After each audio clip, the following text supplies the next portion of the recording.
बंदों गुरुपद कंज कृपा सिंधु नर रूप हरि महामोहतम पुंज जासु वचन रवि कर निकर।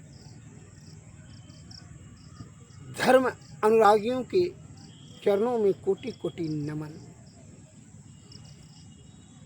यजुर्वेद के महाउपनिषद भाग 3 में आया है शब्द भारो विविकिनः शास्त्रम भारो ज्ञानम च रागिनः अशांतनस्य मनोभारो भारो अनात्म विदो बपुवः। अर्थात इसका अर्थ है कि अविवेकी के लिए क्या है? शास्त्र भार है। अर्थात मूर्ख के लिए शास्त्र भार है और रागी के लिए ज्ञान भार है। जो कामी है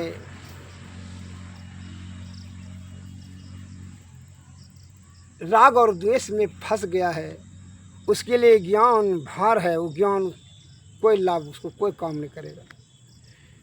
और अशांत मनुष्य के लिए मन भार है और जो आत्मज्ञानी नहीं है उसके लिए शरीर ही भार है। जो आत्मज्ञानी नहीं है वो शरीर व्यर्थ उसके लिए बेकार हो जाएगा, कोई काम में नहीं आएगा। शरीर भार है उसके।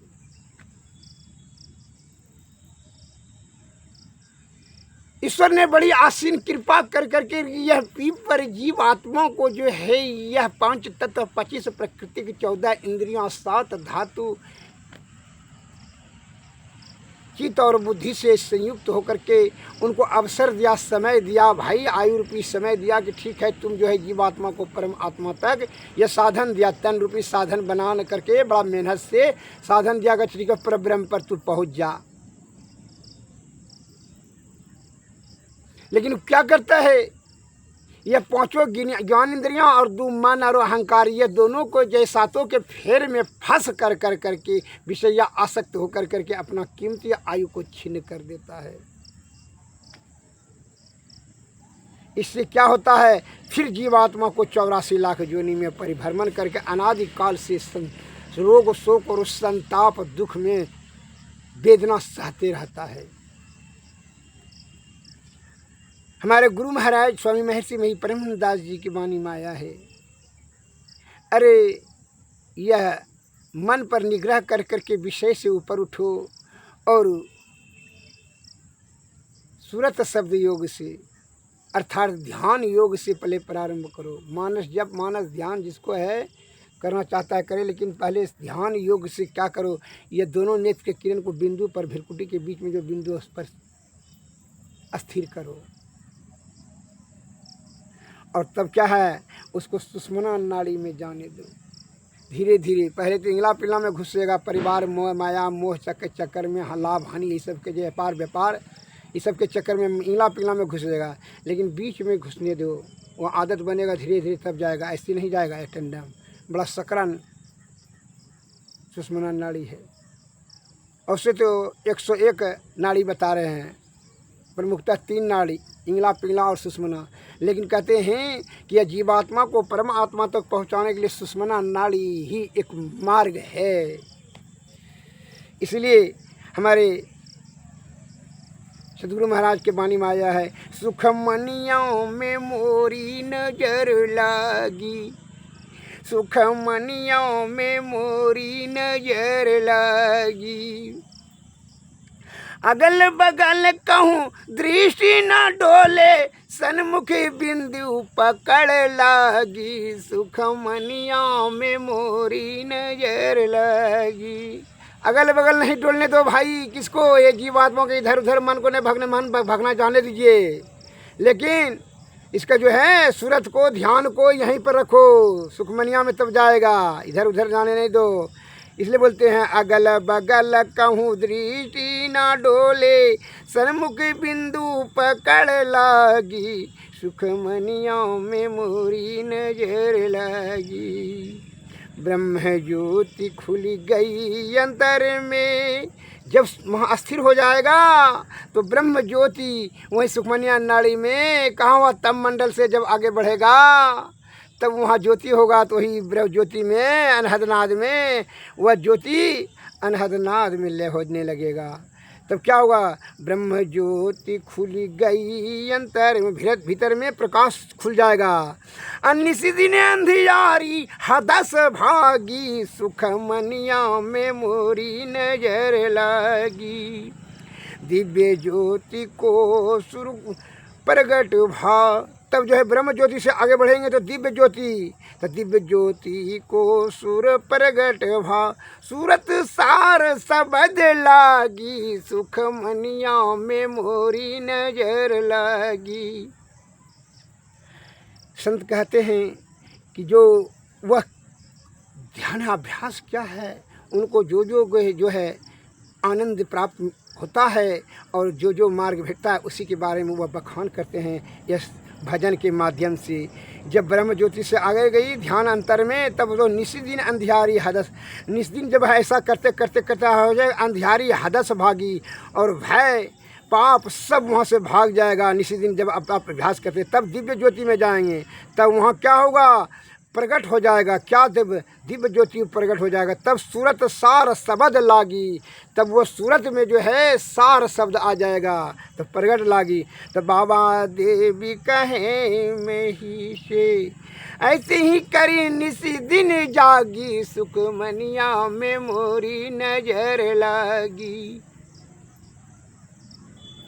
अगल बगल कहूँ दृष्टि न डोले सन्मुखी बिंदु पकड़ लगी सुख मनिया में मोरी नजर लगी। यह जब सूरत आपका पूर्ण रूप से सुखमनिया सुषमना नाड़ी में चला जाएगा तो वहाँ क्या होगा? यह पाप भय लोभ मोह राग द्वेष इस सभी ऊपर जा ही नहीं सकेगा, उसी जगह जलकर राख हो जाएगा। कौन ज्योति में? ब्रह्म ज्योति में, अनहदनाद में। और ऊपर से तब क्या होगा? तब दिव्य ज्योति से भेंट होगा। उस दिव्य ज्योति में अनहदनाद शब्द गुंजायमान होगा, उसी को अनहदनाद कहता है। और वही शब्द के सार शब्द में ही तब क्या होगा? वही सार शब्द में जो है निशब्द में चला जाएगा, निशब्द पर ब्रह्म में चला। यह जीव आत्मा जब वहाँ चला जाएगा पर ब्रह्म में तो फिर ये 84 लाख योनि से झंझट ही समाप्त हो जाएगा।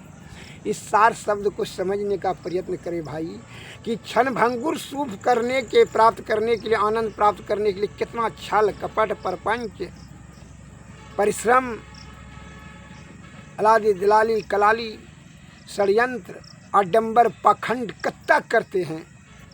पाप ताप संताप सब चीज़ रास्ते से गुजरते हैं। क्षण भंगुर का स्वादिष्ट भोजन के लिए, सुंदर स्त्री से समागम के लिए क्षण भंगुर आनंद जब है, जबकि यह सभी आनंद अंत में दुखदायिनी होता है। ये सब सर्वविदित है, सब जानते हैं आप।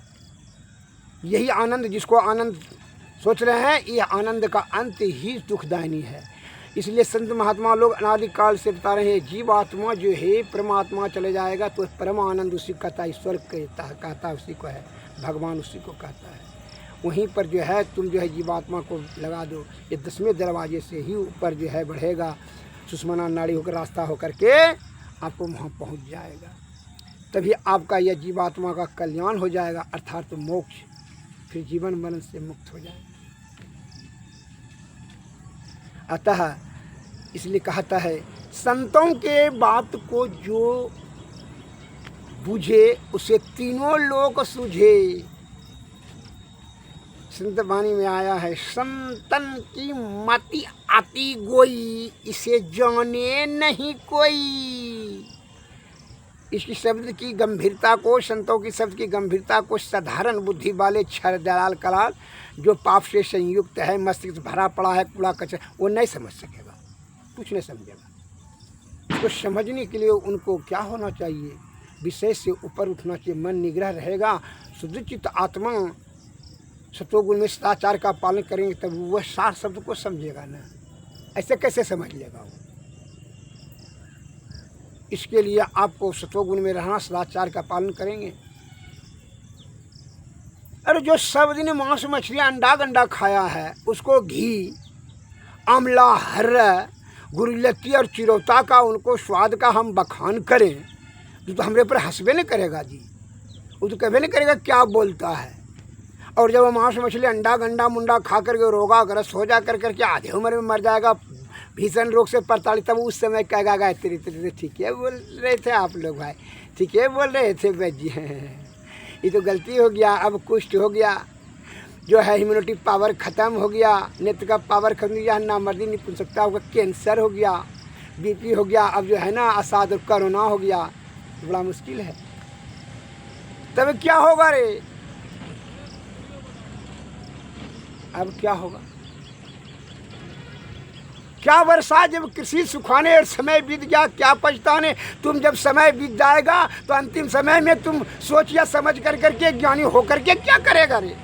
इसलिए आयु को रहते हुए ही तुम सूझबूझ से कार्य करो, सद्गुरु के शरणों में जाओ, तभी तुम्हारा कल्याण होगा। अन्य तो चंद सुख पाने के लिए अत्यंत दुख में पड़ने के लिए जो तैयार रहो, 84 लाख जीवों में आप योनियों में परिभ्रमण करने के लिए तैयार हो जाओ। वही तुम जो है वही बखड़ा खड़ा कर रहा है, अपना कीमती आयु को गंवा रहा है। जय हिंद, जय भारत। सद्गुरुवे नमः।